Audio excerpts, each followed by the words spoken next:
In 1996, as Sega prepared to enter the wacky world of 3D, it wouldn't be hard to say they had a rough transition.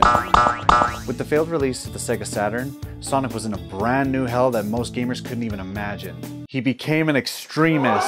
The path to the first 3D Sonic game, at the time known as Sonic X-TREME, is infamous for being development hell. Dev Hades, if you will, with horrendous turnover and one developer contracting walking pneumonia.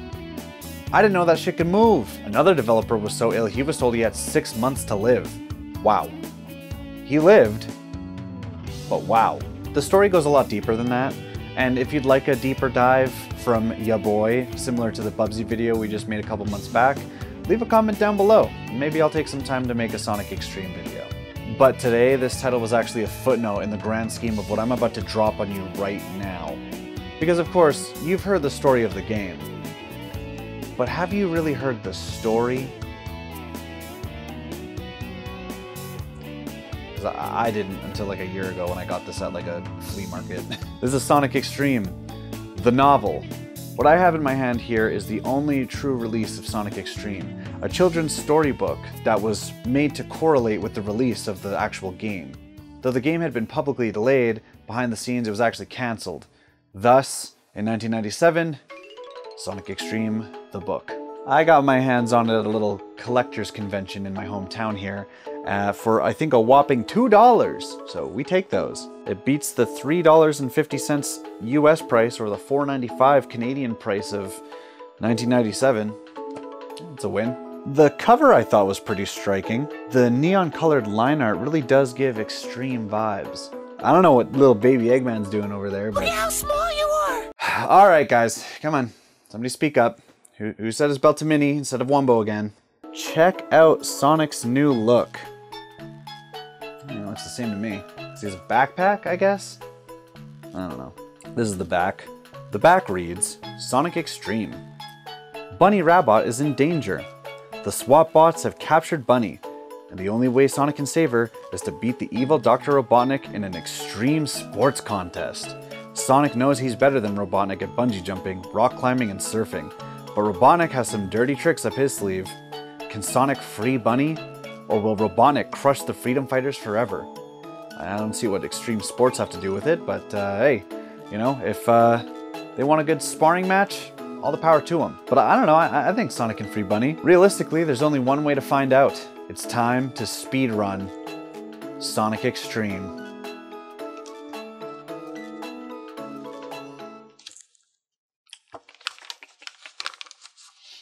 Sonic X-TREME, written by Michael Teitelbaum, illustrated by Ron Zalmi. Here's a little art there. Sonic the Hedgehog sat on his mountain bike atop the tallest mountain on the planet Mobius. His good friend Rotor stood far below at the base of the mountain. Rotor held a stopwatch in one hand and a checkered flag in the other. Lately, Sonic had become hooked on extreme sports. He had ridden down with this twisting, bumpy mountain trail many times. On each ride, Sonic picked up a little more speed. He now thought of just one thing, riding down the slalom course before him and breaking his own personal speed record of slalom mountain biking. I hope I'm saying that right. I'm ready to push this bike to the max, he thought. Edge City, here I come. I'm not making that up. He says, Edge City, here I come. You can't make this shit up, baby. He focused his full attention to the flag on Rotor's hand. With a snap of his wrist, look at the wrist, Rotor brought down the checkered flag. At the same instant, he hit the start button on his stopwatch. Sonic saw the flag drop. He gave a hard push with his left foot. Then he leaned all his weight onto his right foot, shoving down the pedal. The mountain bike shot off the starting mark. Sonic was on his way down, barreling down the mighty mountain. Rotor looked up and spotted Sonic making his way down the mountain. He glanced at the stopwatch. 5 seconds ahead of his best pace, thought who the fuck is Rotor? I'm just gonna go with a generic Patrick Star type voice. 5 seconds ahead of his best pace, thought Rotor, but he's almost at Dead Man's Curve. Dead Man's Curve was the sharpest, most dangerous section at the whole slalom course. Sonic remained relaxed, but kept a tight grip on the handlebars. Stay with it now, he said to himself. Lean into it, remain calm, and juice right through it. Came around the far side of the curve. The course straightened out. In your face, shouted Sonic. He He raised both fists into the air, triumphantly, as he sped down the straightaway, nearing the bottom of the course. Keep your hands on the handlebars. Safety first. Way past cool! It's weird to hear it doing like the Jason Griffith type voice. He turned his bike around and coasted over to Rotor. Here's a little picture of Sonic on the mountain. He's looking pretty cool. Congratulations, pal, he said. You broke your old record 4 seconds. Juicin'! Exclaimed Sonic. I'm the master blaster of extreme sports. Just call me Sonic X-TREME. Sonic's celebration was suddenly cut short. Princess Sally, leader of the Mobius Freedom Fighters, came into view. She was a short distance away, running towards Sonic and Rotor. Sonic, she called weakly. That's Sonic X-TREME from now on, bitch. Sorry, he said Sal. Just a Freudian slip here. The hedgehog yelled back. Sonic was so caught up in his record-breaking triumph, he didn't even notice something was wrong with Sally. Sonic, began Rotor. Sonic X-TREME? What the fuck? Corrected Sonic. No, Sonic, I'm serious. Sally's in trouble. Sonic focused on the figure now stumbling toward him. He could see that something was very wrong. Sal! Sonic leaped off his bike and dashed over to Sally in a blazing blue blur. Ugh, I hate when they say that. When he reached Sally, she looked exhausted. Her clothes were torn. Damn. She was covered in dirt, and she could barely even stand up. Sally had obviously been in a battle. Sonic and Sally, along with Rotor, lived in an underground hideout called Note Hole Village, located deep in the great forest of Mobius. They were all part of a brave band of freedom fighters, led by Princess Sally. Sally's father, the good king of Mobius, had once ruled the planet, but then Mobius fell into the evil clutches of Dr. Robotnik. Dr. Robotnik kidnapped the good king and took control of the planet. Mobius had once been a happy, clean place to live, but under Robotnik's rule, the planet became a dark, polluted wasteland. Robotnik's mechanical soldiers, called SWATbots, patrolled the planet. Their mission was to stop Sonic, Sally, and the Freedom Fighters in their quest to rid Mobius of Robotnik and place the rightful king back on the throne. Sonic had now picked up Sally and carried her to the base of the mountain. Rotor was waiting, very concerned. What happened, Sally? He asked. Sally caught her breath, then began. Bunny and I were out on patrol, she began. Bunny Rabbit was a freedom fighter, too. She was half rabbit, half robot. Her body, legs, and left arm were mechanical and extremely strong. Her head and right arm were those of a living rabbit. Bunny had once been a normal rabbit, but Robotnik had tried to turn her into a mindless robotic slave. Sonic saved her, but not before most of her body had been mechanized. We were carrying your new robot paralyzing weapon, Rotor. The SWATbots captured her, replied Sally. We've got to rescue her, Sonic. We've got to. Then Princess Sally collapsed in Sonic's arms. Sonic had used his supersonic speed to rush her back home. Rotor followed, riding Sonic's bike. After arriving safely at No Hole, Sally was immediately attended to by Antoine. Antoine had been Sally's personal guard back in the days when the princess lived in the palace. That was during the years that her father, the good king, had ruled Mobius.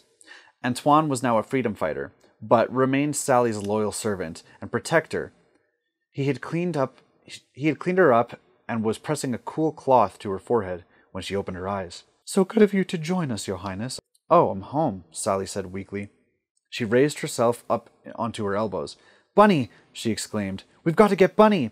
And we will, said Antoine, easing her back down into a more restful position. After you regain your strength. Antoine was extremely protective of the princess. But how did I get back here? Courtesy of Sonic X-TREME Oh, it's Sonic. Courtesy of Sonic X-TREME Transportation System, replied Sonic, bowing slightly. Thanks, Sonic, said Sally, giving him a warm smile. I was hoping for a kiss, but we'll take what we can get, I guess. She knew that Sonic was impulsive. He didn't always think through every decision before rushing into danger. His love of speed and action sometimes frustrated Sally. She liked planning each mission down to the last detail, but she also knew that Sonic's talent and energy had given a huge boost to the cause of her freedom fighters. Sonic's being on their team greatly improved their chances of retaking Mobius and rescuing her father. Yes, thank you, added Antoine. Antoine didn't care much for Sonic's style, but he did appreciate the hedgehog's loyalty to Sally. No prob, Antoine, old buddy, replied Sonic. You know I'd do anything for our fearless leader. Again, Sally tried to rise from her bed, and again Antoine eased her back down. We've got to start planning a mission to rescue Bunny, exclaimed Sally. I don't think we can wait any... Sally was interrupted by Rotor. He burst into the room, very upset. I think you all should see this. I picked up this broadcast in the outer chamber. I'll switch it on here. Rotor turned on a large monitor in Sally's room. The image of Dr. Robotnik filled the screen.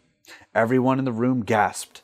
Robotnik's evil grin beamed from his face. I analyzed the broadcast signal, explained Rotor. This message is being transmitted on all frequencies throughout Mobius. This is Eggman's smug look. It's pretty cool. Butnick snarled.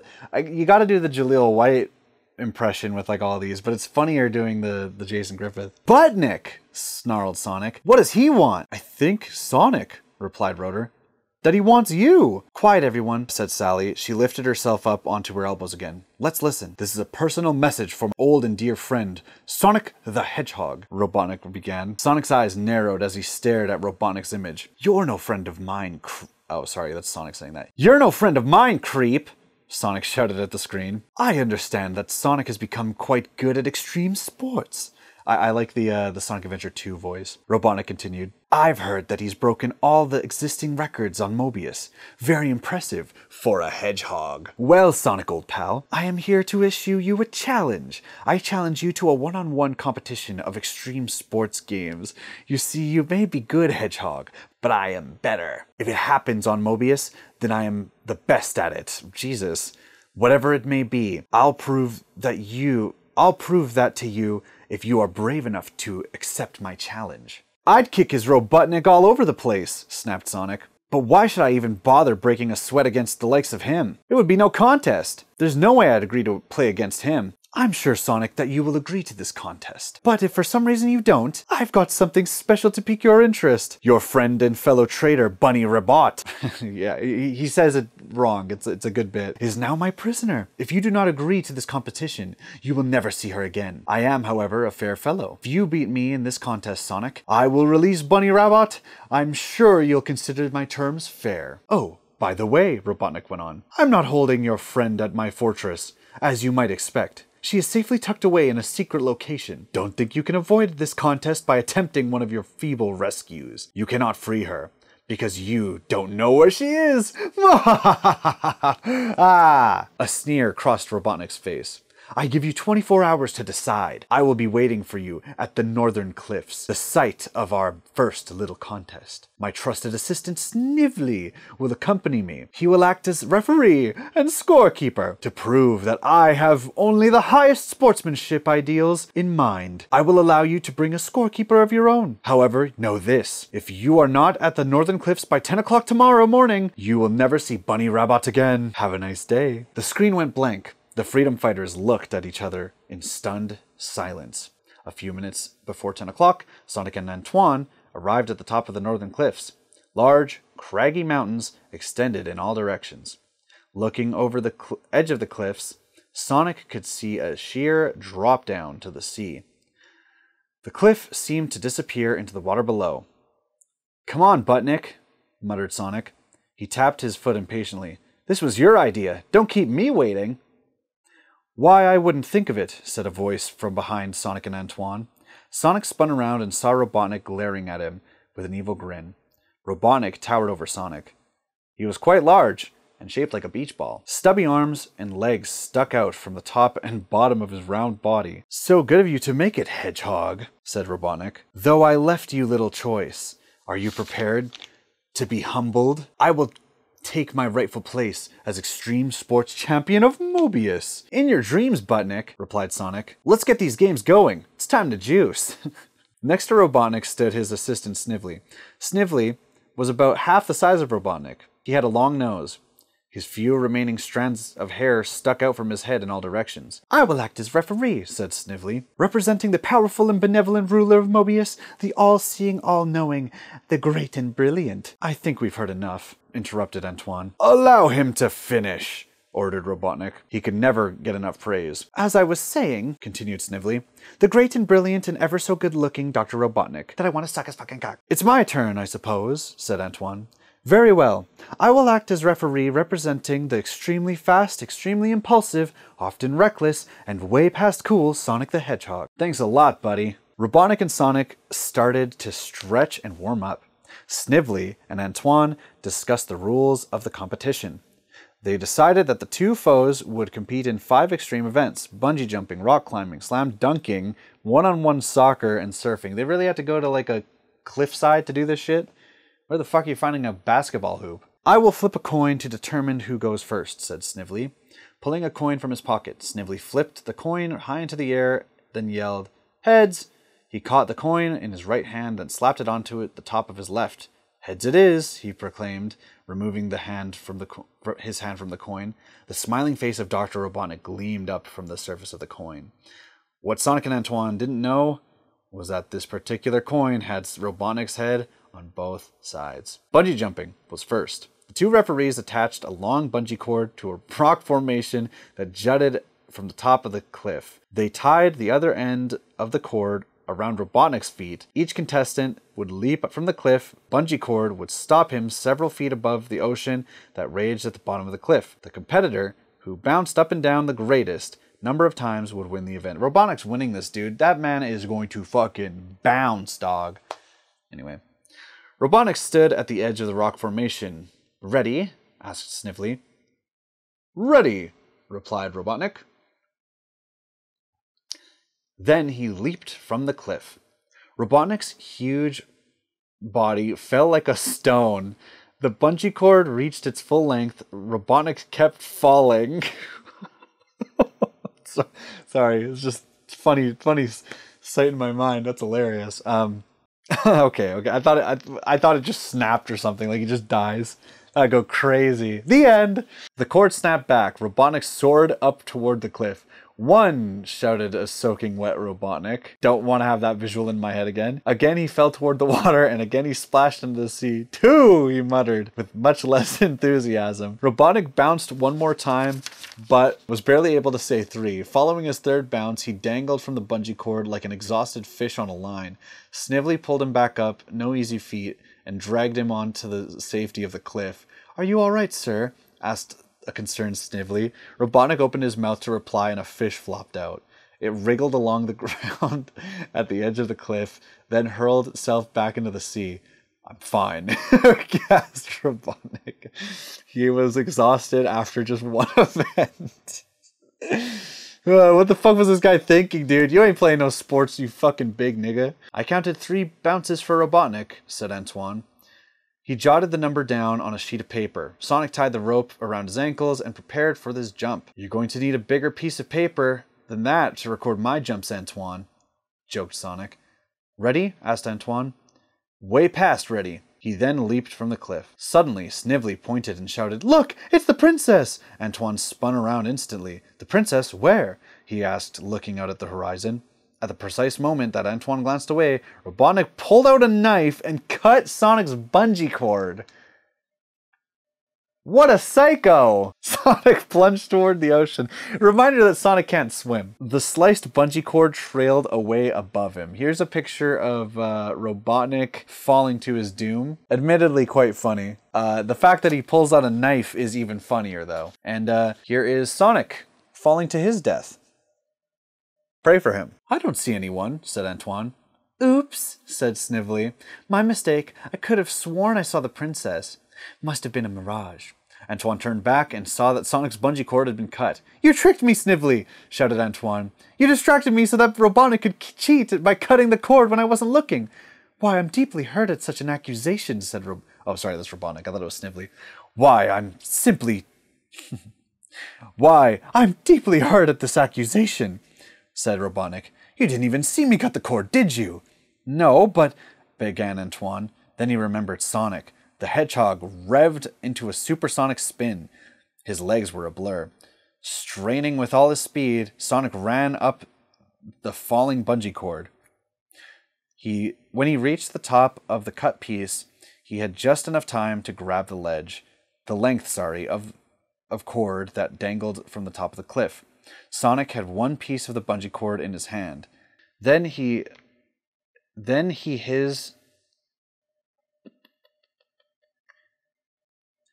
his face split into an evil grin.